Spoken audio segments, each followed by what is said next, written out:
समर्थ। आज पुन्हा एकदा तुमचं माझ्या चॅनलवर खूप खूप स्वागत करते आणि गुढीपाडव्याच्या आणि नवीन वर्षाच्या तुम्हा सर्वांना खूप खूप शुभेच्छा। दिवसांनी तुम्हाला भेटते आणि त्याचं कारण आज मी ह्या ब्लॉग मध्ये नक्कीच सांगणार आहे की इतके दिवस आपले व्हिडिओ का आले नव्हते। म्हटलं खूप दिवस झाले व्हिडिओ नाहीये, तर मग आज गुढीपाडव्याच्या दिवशी पुन्हा आपल्या व्हिडिओला आपल्या ब्लॉगना स्टार्ट करूयात। जसं जसं होईल तसं मी नक्की माझे ब्लॉग डेलीचे ब्लॉग तुमच्यापर्यंत शेअर करेन। तर आज गुढीपाडवा आहे आणि गुढीपाडव्यानिमित्त सकाळी सगळ्यांचीच घाई उठते। आता गुढी उभारायचं तुम्ही म्हणाल की गुढी उभारलीस का वगैरे, तर गुढी गावाला उभारतात म्हणजे आमच्या घरी उभारतात, त्याच्यामुळे मग आम्ही इथे उभारत नाही। तर मग गुढीपाडव्या दिवशी गुढी उभारणं हाच मोठा सण असतो। मग आता गुढी गावाला उभारली, मग इथे काय, तर इथे देवपूजा करणं किंवा आपल्या दारात तोरणं लावणं, आंब्याची तोरणं लावणं, रांगोळी काढणं, हे सगळी परंपरा किंवा हा सण आपण कुठल्या ना कुठल्या जरी गुढी उभारता नाही आली तरी बाकीच्या परंपरेतून आपण हा साजरा करत असतो। तसंच मी सुद्धा केलेलं आहे थोडंफार, की जे की दाराला तोरण लावलं, त्याच्यानंतर रांगोळी काढली, त्यानंतर मग देवपूजा वगैरे करून झाली। आणि आता जे महत्त्वाचं तुम्हाला सांगायचं आहे, जे की तुम्हाला व्हिडिओ का येत नव्हते इतके दिवस, मी कशामध्ये इतकी बिझी होती की मला व्हिडिओज काढायला भेटत नव्हते, त्याचं गुपित मी तुम्हाला शेअर करणार आहे। तर चला आज आपण जाणार आहोत कुठेतरी आणि तिथेच गेल्यावर मग मी तुम्हाला सांगते। सकाळी केस धुतले होते, पण मला केस सोडायला टाईम भेटला नव्हता ह्या सगळ्या गडबडीमध्ये। आता कुठे टाईम भेटला आणि आता हे सगळं झाल्यावर आपण निघणार आहोत। घरातली खरं सगळी कामं झाली आहेत, पण महत्वाचं म्हणजे जेवण असतं। पोटाला जर काही भेटलं नाही तर सगळे माझ्यावर तुटून उठतील। तर चला पटकन जाते आणि पटकन मग तिथली पूजा करून मी पटकन येणार आहे, कारण इथे जेवण बनवायचं। छोटीशी रांगोळी काढली। आमच्या इथे चाळीत जरा काम चालू आहे, त्याच्यामुळे मग सगळं लाद्या वगैरे सगळ्या उचकटल्या, त्याच्यामुळे बाहेर रांगोळी काढता नाही आली, पण जितकं शक्य होईल तितकं तोरण वगैरे लावलं आणि मग सगळं आवरून निघाली एकदाची। ऊन इतकं होतं तोपर्यंत मग उन्हातून चालत चालत पोचली जिथे आपल्याला जायचं आहे। ओवी आणि मी मागून गेलो होतो, ओवीचे बाबा आणि ओजस पुढे जाऊन आमच्यासाठी थांबले होते। त्यांना मी बाहेर जायला सांगितलेलं दुकानात, तिथून मग ते डायरेक्ट तिथे आले होते। आम्ही पोचलो, त्यानंतर मग चला आता आतमध्ये आता कुठे चाललो आणि काय आहे हे सगळ्याचं कुतूहल वाढलं असेल तुम्हाला। चला बघूया, पुढे पुढे बघा, याचा तुम्हाला उत्तर कळणारच आहे। आणि हो, व्हिडिओला सबस्क्राईब करायला विसरू नका। पहिल्यांदा व्हिडिओला सबस्क्राईब करा, व्हिडिओला नव्हे तर चॅनलला सबस्क्राईब करा, म्हणजे सगळे व्हिडिओ तुम्हाला दिसतील। बेल आयकॉनवर सुद्धा प्रेस करा। आता पोचल्या घेतलं ते म्हणजे क्लीन करायला। गुढीपाडवा म्हटल्यावर सगळं क्लीन करायला हवं, त्याच्यामुळे मग सगळं क्लीन करायला घेतलं। लादी वगैरे पुसून घेतली, झाडू मारून घेतला आणि मग देवपूजा करायची होती। मग हे सगळं करण्यासाठी पटकन पहिल्यांदा गेली आणि हातात बादलीच घेतली, कारण मग पटकन हे करून झाल्यावर मला घरी जायचं होतं, म्हणजे हे आवरून सगळं घरी जायचं होतं। घरी जेवण वगैरे बनवायचं बाकी होतं, त्याच्यामुळे मग हे पटकन करायला घेतलं। ओवीचे बाबा आणि तू काय बोलत होतास? कोण दिसतंय? आई। अच्छा, बॉडी बघ कसली बिला, तू पण छान दिसते। थांबा बाबा, असंच ठेवते।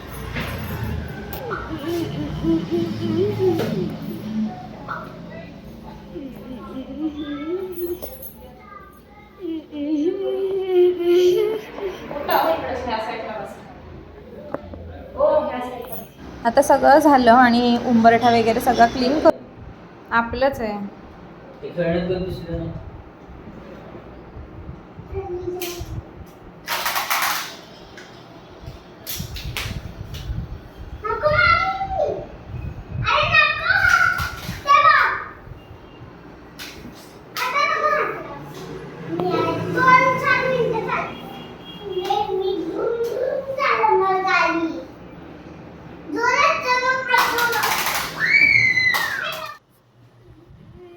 आता आता सगळं क्लिनिंग झाल्यानंतर मग मी देवपूजेला सुरुवात केली. आता देवपूजा म्हटल्यानंतर अगदीच देव वगैरे काही नाही आहेत, फक्त एक स्वामींचा फोटो मी आणलेला आहे. आता तुम्ही म्हणाल की त्याच्यासाठी व्यवस्थित आता ते सगळं मला व्यवस्थित सगळं त्याच्याबरोबर मंदिर वगैरे हे सगळं करायचं आहे, पण त्या सगळ्या गोष्टी मी हळूहळू करणार आहे. तर मग एकच स्वामींचा फोटो मी आणलेला आहे. स्वामींपासूनच सगळ्या गोष्टी माझ्या आयुष्यातल्या स्वामींपासूनच आहे. स्वामींनाच मी माझे सर्वस्व मानते, त्याच्यामुळे मग स्वामींपासून सुरुवात केली आणि स्वामींच्या मग फ्रेम वगैरे पुसून घेतली, हार वगैरे घातला आणि थोडक्यात आपली देवपूजा आटोपली. देवपूजा झाल्यानंतर मग मी दरवाजाला तोरण लावायला घेतलं, पण दरवाजाला तोरण लावायला प्रॉब्लेमच होत होता, कारण ते बाहेरून ग्रिल असल्यामुळे ते व्यवस्थित लावता येत नव्हतं. आपले साधं तोरण पण आपण म्हणजे तिथे लावू शकत नाही, कारण ते ग्रिलमुळे काही म्हणजे तिथे नाहीच होतच नाही. जरी लावलं तरी ते मधूनच अटकतं, पण तरीसुद्धा म्हटलं 1-2 दिवस का होईना अटकलं तर अटकलं, पण लावायला तर हवा. आपली जी संस्कृती परंपरा आहे, आंब्याचे ढाळं म्हणा, कडुलिंबाचा पाला वगैरे सगळं, झेंडूची फुलं हे दरवाजामध्ये त्याचं तोरण पाहिजेच म्हणून साधंच आपलं घेतलेलं, पण ते लावायची इच्छा होती आणि ते लावलंच कसं का होईना. त्यानंतर मग उंबरठ्याची पूजा केली आणि बाकी सगळं तुम्ही बघालच.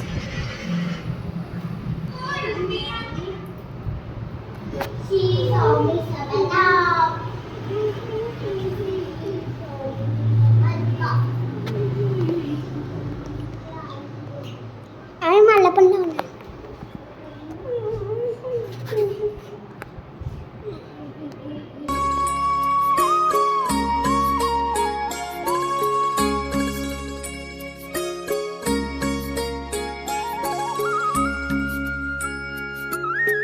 मला तुमच्या मनात खूप दिवस सतावणारा प्रश्न म्हणजे नक्की काय स्टार्टअप केलंय, काय नक्की करते काय, की जेणेकरून व्हिडिओज येत नाहीयेत आणि आम्हाला बघायला भेटत नाहीयेत. खूप जणांचे प्रश्न मला जो तो येतो तो विचारतो, अगं व्हिडिओ का टाकत नाही. आता बघा, जवळचे जे असतात त्यांना सगळ्यांना माहिती असतं, पण जे माझे सबस्क्रायबर आहेत त्याचबरोबर जे मला यूट्यूबचे दरवेळेस व्हिडिओ बघत असतात त्यांना कोणाला माहिती नसेल की बाबा मी नक्की काय करते, त्याच्यामुळे मला टाईम नाही आहे. तर आज ती वेळ आलेली आहे की ज्या दिवशी मी तुम्हाला सांगते तुमच्यासोबत शेअर करते की मी का व्हिडिओ टाकत नाही. तर मी स्वतःचा डे केअर चालू केलेला आहे, नवीन स्टार्टअप चालू केला आहे. नवीन स्टार्टअप चालू केला आणि नवीन जर आपण काहीतरी चालू करतो तर त्याच्यासाठी थोडा वेळ हा द्यावा लागतो. आणि आता डे केअर म्हणजे काय हा पण तुम्हाला पडणारा प्रश्न असेल. म्हणजे डे केअर म्हणजे खूप जणांना कळतं पण काही जणांना नाही कळत, त्यांच्यासाठी सांगते. पाळणाघर चालू केलेलं आहे मी लहान मुलांना सांभाळण्यासाठी. आता हे माझ्या मनात का आलं किंवा हे सगळं मी एक दिवस तुम्हाला शेअर करेनच की हा व्यवसाय किंवा हे सगळं मी का केलं ते मी नक्की शेअर करेन. पण आज मी तुमच्यासोबत जे सांगणार होते की मी नक्की काय करते तर हेच होतं ते तुमच्यासोबत मी शेअर केलेलं आहे. त्याचमुळे मी व्हिडिओ टाकत नव्हती. तर मग आज आले मी इकडे. आज गुढीपाडवा होता त्यामुळे सगळ्या मुलांना सुट्टी होती आणि रविवार सुद्धा आहे. गुढीपाडवा नॉर्मल असतात तर मुलांना सुट्टी नसती, पण आज रविवार सुद्धा आला गुढीपाडव्या दिवशी, त्याच्यामुळे मग सुट्टी आली. आणि मग म्हटलं आज तुमच्यासोबत करूया मग शेअर. आणि इथे आली, पूजा वगैरे केली, घरातली पूजा करून आली, इकडची येऊन पूजा वगैरे केली. आता सगळंच व्यवस्थित नाहीये, अगदीच म्हणजे छोट्या छोट्या गोष्टी अजून मला खूप काही करायचं आहे. मग हळूहळू जसं होईल तसं मी नक्कीच करण्याचा म्हणजे करणारच आहे, प्रयत्न नाही करणारच आहे. आणि राहिली गोष्ट व्हिडिओच्या बाबतीतली, तर जर एखादी गोष्ट आपल्याला करायची असेल तर मागे पुढे हे होतंच. त्याच्यामुळे तसं झालं की मी व्हिडिओजना थोडंसं मागे टाकलं. मी म्हटलं जर काहीतरी चालू करतोय तर त्याला सुद्धा वेळ देणं खूप गरजेचं आहे. म्हणून मग मी तिथून म्हणजे त्या गोष्टीला जरा पुढे आले आणि व्हिडिओ जरा मागे टाकले. पण असा पुढे तर आता इथून पुढे असं होणार नाहीये. डेलीचे व्हिडिओ तर तुम्हाला खरंच मी नाही शेअर करू शकत, कारण आपण काही काम जरी ऑफिसला जरी बाहेर गेलो तरी डेली व्हिडिओ बनवणं नाही शक्य होत. तर आठवड्यातून 1 किंवा 2 मी नक्कीच डेली ब्लॉग तुमच्यासोबत शेअर करीन. त्याचबरोबर शॉर्ट व्हिडिओ सुद्धा असतील. थांब ना बाळ, बोलते ना. तर मग झालेली आहे पूजा आणि आता घरी जातो, जेवण सुद्धा बनवायचंय, त्याच्यामुळे इथे काय टाइमपास करून चालणार नाहीये. घरी गेली, स्वयंपाक बनवायला घेतला, मटकीचा रस्सा, त्याच्याबरोबर तुम्हाला दिसतातच पुऱ्या, श्रीखंड, बटाट्याची भाजी, आणखी काय पापड, डाळ भात, ह्या सगळ्या जेवणाचा बेत होता. पुरणपोळीच खरं करणार होती पण पुरणपोळी नाही बनवायची झाली. श्रीखंड पुरी बनवली. ओवीने देवाला नैवेद्य दाखवला. बाकी सगळे टी व्हीकडे सगळ्यांचं लक्ष होतं. टी व्ही बघता बघता काय जेवण कधी झालं कळलंच नाही. त्यानंतर थोडा वेळ आराम केला आणि संध्याकाळी तुषाराला विश करायला गुढीपाडव्याचं आणि सगळेच आले होते. वेद आला होता, त्याचबरोबर श्लोक आला होता, स्वाती आली होती खूप दिवसांनी. आता तुम्ही सगळ्यांनाच बघाल व्लॉगच्या माध्यमातून. आणि आता हे येण्याला सुद्धा कारण होतं. मामीला करा, मामीला, वेदला. रडते का? रडायला काय झालं अचानक? काय झालं इकडे? काय झालं? रुतलं काय हात? काय झालं? अगं काय झालं?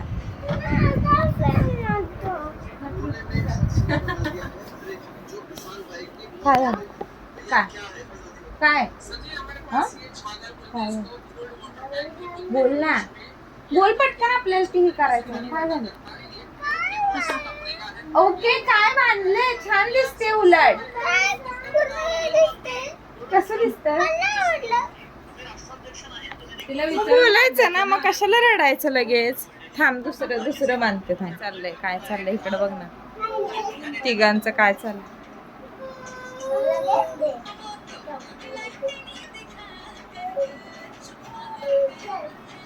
भांडी कुंडी काढू नका साहेब. आज अचानक ठरलं की गुढीपाडव्याच्या मुहूर्तावर वेदचं जावळ काढायचं आहे. आणि मग वेदचं जावळ काढायचं म्हटल्यानंतर अचानक काय डेकोरेशन करायचं किंवा अचानक काय हे करायचं म्हणून मग घरच्या घरीच आपलं थोडक्यात उरकलं. आणि वेदूचे मामा म्हणजे ते गावाला असतात, त्याच्यामुळे त्यांना येणं शक्य नव्हतं, म्हणून ओवीच्या बाबांनीच त्याचं जावळ काढलं. मग घरच्या घरी आपलं पटकनच, म्हणजे अगदी आमचं दुपारी ठरलं की आज जावळ काढूया. त्याचं कारणच महत्त्वाचं म्हणजे खूपच काय म्हणतात त्याला, खूप म्हणजे त्याला ॲक्च्युली कांजण्या आल्यात आणि मग कांजण्या आल्यामुळे त्याच्या डोक्यात वगैरे खाजवतं आहे. आणि ह्या सगळ्या गोष्टींमुळे मग डॉक्टरांना विचारलं तर त्याला खाज वगैरे उठते. मग आता थोड्या दिवसांनी उन्हाळा पण पडला आहे आणि गरम पण होतं, मग त्याचे केस काढायला हवेत, म्हणून मग जावळ काढणं गरजेचं होतं. म्हणून मग जावळ ओवीच्या बाबांच्या हातातून काढूयात असं ठरलं. कारण त्याच्या मामाला गावावरून यायला म्हणजे तर प्रत्येकाची शेतातली कामं असतात किंवा बाकीची सगळीच कामं असतात, त्याच्यामुळे मग आम्ही इथल्या इथेच मग काढून घेतलं. आणि मग हे एवढं सगळं करण्यासाठी पटकन, म्हणजे खूप इच्छा होती अजून खूप छान डेकोरेशन करावं वगैरे, पण ते काही शक्य झालं नाही. गुढीपाडवा होता, मग बाकीच्या पण सगळ्या गोष्टी. आणि आता हल्ली तर मला खूपच बिझी शेड्यूल असल्यामुळे मला अजिबातच जमत नाही, त्याच्यामुळे मग थोडक्यातच उरकलं. आपलं वेदूचं जावळसुद्धा काढलं आणि गुढीपाडव्याच्या चांगल्या मुहूर्तावर काढलं. मुहूर्त बघितला म्हणजे मुहूर्त बघायची गरज नाही लागली. जावळ काढायचं म्हटल्यानंतर बाहेर ब्राह्मणाकडे जाऊन मग मुहूर्त बघायला लागतो, पण आता काय आज गुढीपाडवाच होता, त्याच्यामुळे मग तो मुहूर्त न बघता डायरेक्ट आम्ही जावळ काढून घेतलं. ओ त्याला नको, थोडंसं एकदम थोडंसं. थँक्यू विंकू बोल चाल. आता हे पण थोडा वेळ थांबले, म्हणजे साधारणतः एक दोन तास थांबले आणि त्यानंतर मग घरी जायला निघाले. तर ओवी पण बोलली की मला सुट्टी आहे उद्या, तर मी काय करू. त्याच्यामुळे मग तिलासुद्धा मी म्हटलं ठीक आहे जाऊन एक दिवस, त्याच्यानंतर आता तिची शाळा पण चालू होणार आहे त्यामुळे. तर मग आपला आजचा व्लॉग आता इथेच आपण संपवूया आणि भेटूया पुन्हा एकदा अशाच एका नवीन व्हिडिओमध्ये. तोपर्यंत बाय बाय. श्री स्वामी समर्थ. व्हिडिओ आवडला असेल तर लाईक, शेअर आणि सबस्क्राईब करायला विसरू नका. Bye bye. श्री स्वामी समर्थ.